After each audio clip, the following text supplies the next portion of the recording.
আপনি আসলে ক্যারেক্টার কিভাবে চুজ করেন? মানে একটা ক্যারেক্টার আমার প্রতিটা ক্যারেক্টার এত জীবন্ত। যেমন কেউ বুঝবে নাতে যেই ছোট বোনকে দেখিয়েছেন, ছোট বোনের চরিত্রে যে বাচ্চাটাকে দেখিয়েছেন। অসাধারণ এক্সপ্রেশন। মানে কিভাবে এগুলো মানে আপনি কিভাবে চুজ করেন বা চুজ কিভাবে করা বলতে ও হচ্ছে আমার মামাতো বোন কামস শালি, যে ছোট আচ্ছা, মেয়েটা। আচ্ছা। জি, তাহলে আপনার হ্যাঁ, হ্যাঁ, ভাবি হ্যাঁ, জি, আচ্ছা, জি, আচ্ছা মামাতো বোন। জি, জি। আচ্ছা, আচ্ছা। জি। তো হচ্ছে যে পরে ও ও মোটামুটি ভালোই আরকি।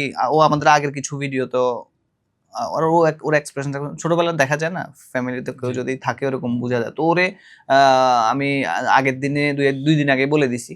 আমার মামাতো ভাইরে বা মামানিরে, মামাতো বোন আছে বড় ওদেরকে, যে ওর এই ক্যারেক্টারটা লাগবে, তোরা রিহার্সাল করা। তো পরে তারা রিহার্সাল করে। সে এমনিতেই এক্সপার্ট। কিছু থাকে না এরকম নাহিদের মতো ছোট বাট এক্সপার্ট। তো তারা বলার পরে সে দুর্দান্ত ওভাবে, ছিল। হ্যাঁ, মানে হ্যাঁ, তার খুবই এক্সপ্রেশন চমৎকার। দেখে মানে হচ্ছে যে আমাদের শুটিং ইউনিটে তো অনেকেই গেছে। তো পরে আমি কি করছি, শুধু আমি আর আমার ছোট ভাই যে শুটিং স্পটে ছিল, আর বাকি সবাইরে বের করে দিছি। তো সে তো আমাদের সাথে ফ্রি।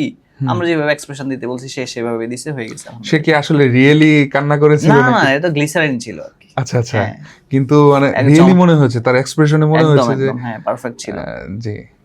তো আপনি যে চরিত্রগুলো প্লে করেন, এগুলো আসলেই জীবন্ত লাগে। যেমন ওই যে আকাঙ্ক্ষাতে আপনার চরিত্র ছিল মক্তবের হুজুর। তারপর হচ্ছে এখন এই কেউ বুঝবে নাতে বাবা।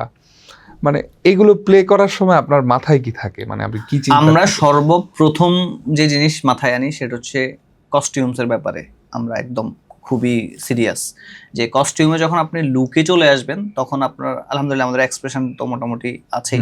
যখন লুকে চলে আসবো এবং এক্সপ্রেশন মিলবন্ধন হবে, তখন কিন্তু এই যে প্রাণবন্ত হয়। তো আমরা সব যেমন আকাঙ্ক্ষার মধ্যে দেখেন আপনার লুকটা, আমি প্রথমে মানে মানে কল্পনা করছিলাম যে এমন একজন যদি হুজুর হইতো, বা আমাদের এলাকায় ছোটবেলায় যাদেরকে দেখেছি, হ্যাঁ, হ্যাঁ। আমাদের একজন হুজুর ছিল, মানে পাটোয়ারির হুজুর বলতো আরকি। তো উনি এই গেটআপটা নিত, একটা পাঞ্জাবি পরতো।